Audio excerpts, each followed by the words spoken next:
Geçe aşkına.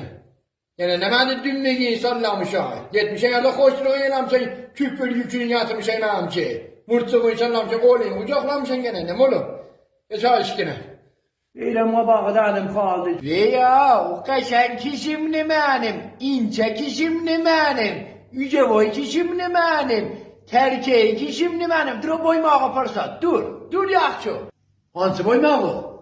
Dur gel aynen buna parsat. Dinamı telan o. Ben bunu saklamıştım sen bazıların gusta dönürler. Toymayınca bulan salam. Ki görelen nene yumuğa memşin neme telasar. Dur parsat yine.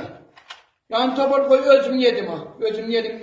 Ekebilerini bedelim topum olam salam başıma sövüm mesela. Bu kıynar baklam sövünenler yerle satıpla koy özüm yedim ha. İndi de dumanım dağ oldu ya. Köpek. Cingeri çekeceğim ya. Bu boymak nemedi. 20 ben anlatmışım ama. Bak bu bütün bedendi ben almış üstüyde. Değilen bu acıları her yerde bunu ben boynumda görürler. Toymuyda piçillirler birbirinden ibriteler, kaşşenirle gedirler. Bedel almışız bana. Yeğlem oku toy günü, harit günü mene deydiler. Sen gelme özümüz alacak, özümüz intikam edecek. Mene panırdılar. Dosan yere göre tabol ta. Kansın inek şahsiydi. Kansı dedi gitmeler. Kansı dedi. Öleceğim bu kemer usta.